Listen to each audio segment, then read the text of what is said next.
आज मराठी भाषा दिवस, मराठी भाषा गौरव दिन सरकारने जाहीर केला होता, पण सरकारच्याही लक्षात नव्हतं की हा दिन साजरा करायचा असतो. आणि 2008 साली याची सुरुवात आपण केली. याच शिवतीर्थावरती इथेच सुरुवात केली होती. आणि मग त्याच्यानंतर महाराष्ट्रभर पक्षाने सगळ्या ठिकाणी हे कार्यक्रम राबवायला सुरुवात केली. यावेळेला मला परत कोणीतरी सांगितलं की आपण परत केला पाहिजे, म्हणून यावर्षी देखील परत हा कार्यक्रम आपल्यासमोर करतोय. सर्व लोक इथे मराठी भाषेच्या प्रेमाखातर इकडे आज आलेले आहेत. आज आशाताई आल्या आहेत, त्यांना बरं नसताना देखील त्या आज आल्या आहेत.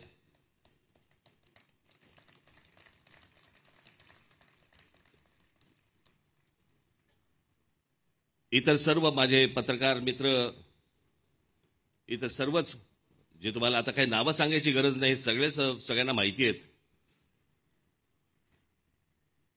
पण यातला सगळ्यात महत्वाचं खास करून मी एक गोष्ट तुम्हाला आपल्याला निश्चित सांगेन की इथे सगळ्यांना एक प्रश्नचिन्ह पडलं असेल. हे सर्वजण मराठी कविता म्हणणार आहेत आज तुमच्या समोर. आणि तुम्हाला सगळ्यांना प्रश्न पडला असेल की जावेद अख्तर साहेब काय करणार आहेत. मी तुम्हाला मुद्दामून सांगतो, मी त्यांना बोलवण्याचं सगळ्यात महत्वाचं कारण ते म्हणजे भाषा, मातृभाषा, राज्यभाषा आणि भाषा या विषयावरचं मी त्यांचं एक भाषण एकदा त्यांचं ऐकलं होतं. आणि आपली भाषा टिकवण्यासाठी म्हणून ही भाषा किती महत्वाची असते, ही भाषा कशी टिकवली पाहिजे, कशा प्रकारे टिकवली पाहिजे, यावरचं एक भाषण मी त्यांचं ऐकलं होतं. आणि मी जावेद साहेबांना विनंती केली की म्हटलं सोनारांनी का टोचावे लागतात. आमच्याकडे ॲटनबरोनी दाखवल्यानंतरच आम्हाला गांधी कळला, नाही तर आम्हाला महात्मा गांधी माहितीच नव्हते. आम्हाला माहिती होते, पण या सगळ्या याच्यामध्ये बाहेरून कोणीतरी दुसऱ्या माणसाने येऊन जर आपले समजा कान टोचले तर ते जास्ती लक्षात राहतं. आणि ही मराठी भाषा, ही अभिजात भाषा, ही कशा प्रकारे टिकवली पाहिजे. मराठी माणसं, मराठी साहित्यिक, मराठी प्रेमी सगळे अनेक जण सांगत आले, परंतु एक बाहेरचा माणूस येऊन, बाहेरच्या दुसरी भाषा बोलणारा एक माणूस येऊन आपल्याला सांगतो, आणि तो ही जावेद अख्तर साहेबांसारखा माणूस. मला असं वाटतं की त्यांनी येऊन ही गोष्ट आपल्याला आज ते सांगणार आहेत. आणि ती सगळ्यात महत्वाची गोष्ट आहे. आशाताईंचा मला फोन आला. मला म्हणाल्या, फार सुंदर वाक्य बोलल्या त्या. सहज बोलता बोलता मला म्हणाल्या की इतक्या मोठ्या राज, मला तुम्ही इतकं अडचणीत टाकलंय की इतक्या मोठ्या बागेतून एखादं फुल कसं वेचायचं, कसं निवडायचं. मला इतक्या कविता माहिती आहेत, इतकी गाणी गायलीत मी आजपर्यंत, की याच्यानंतर म्हणे मी एखादी कविता कशी काय म्हणायची, काय करायचं. म्हटलं तुम्ही तिथे या तर. आज इथे अनेक जण, जसे अभिजात जोशी जसे आज इथे मराठी प्रेमासाठी म्हणून आज अमेरिकेतनं आलेत. ते सोनालीजी इथे आल्या, त्या हैदराबादमध्ये होत्या, त्या आज तिथून तिथे आल्यात त्यांचं काम असताना. अनेक लोक या फक्त मराठीच्या प्रेमाखातर इकडे आलेत. आणि आपले संपादक आहेत इथे, विजय दर्डा साहेब आहेत, त्याच्यानंतर तुमचे राजू खांडेकर आहेत, पराग करंदीकर साहेब आहेत.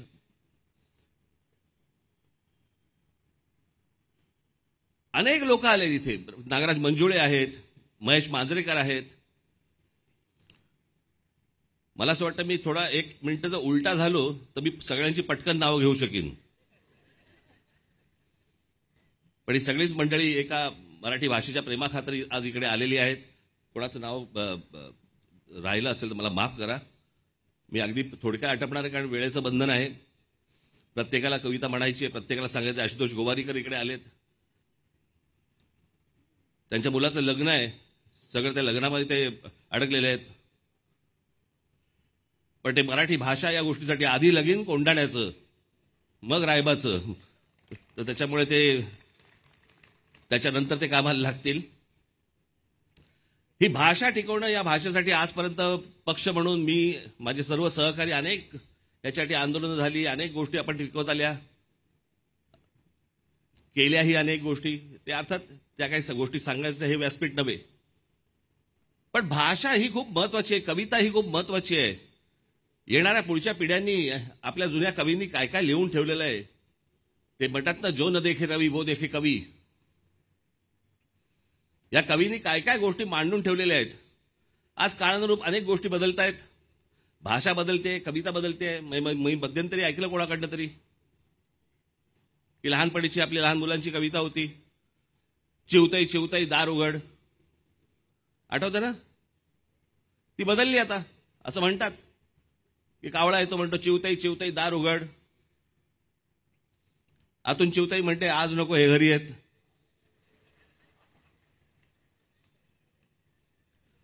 कविता बदलली आता, काय करणार त्याला आपण. आत्ताच्या काळातली चिवताई आहे ती. त्याच्यामुळे या सगळ्या कविता बदलत आल्या, परंतु जे जुन्या आपल्या सगळ्या कवींनी जे लिहून ठेवलं हे खूप महत्वाचं आहे. आणि जे खरं तर मला सर्व कवी इथे मराठीतले आणता आले असते, पण कवींच्या तोंडून कविता ऐकण्यापेक्षा ज्यांनी कधी कविता फारसं म्हणण्याच्या भानगडीत पडले नाहीत अशी जर लोक कविता म्हणायला लागली तर ते जास्ती करून ऐकावं असं वाटतं. आणि म्हणून हे सगळे आज तारे सितारे इथे सगळे जमीपर आलेले आहेत.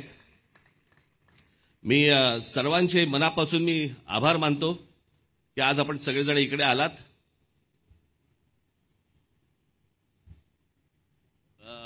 कोण कोण राहिलेत आता? अशोक सराफ साहेब राहिले माझे, त्यांना पद्मश्री मिळाली आहे.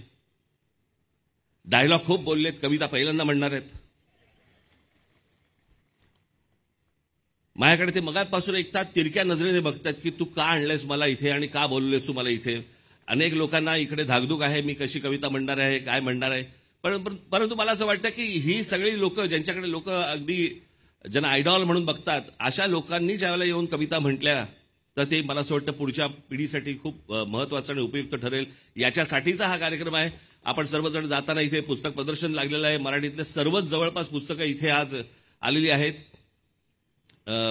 समोर आपल्या समोर ठेवलेली आहेत. सगळे मराठी लोक आपापल्या मुलांना घेऊन मुलींना घेऊन इथे प्रदर्शनाला पण येतील अशी एक आशा अपेक्षा ठेवतो. आज या सर्व कार्यक्रमाला आपण सर्वजण आलात, आपण त्याबद्दल मी आपल्या सर्वांचे मी आभार मानतो. इथे सर्व जे माझे सहकारी आहेत त्यांचेही आभार मानतो की त्यांनी जे अहोरात्र कष्ट घेऊन या सगळ्या गोष्टी उभ्या केल्या, त्यांचेही आभार. धन्यवाद. जय हिंद, जय महाराष्ट्र.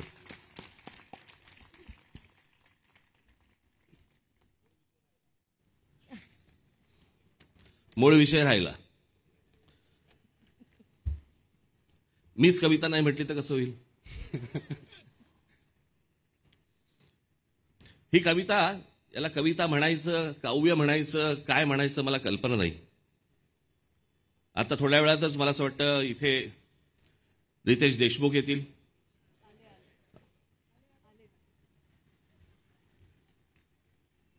वेषांतर करून आलेले आहेत, ते शिवाजी महाराजांची भूमिका करतायत. थोड्या वेळात इथे विकी कौशल येतील.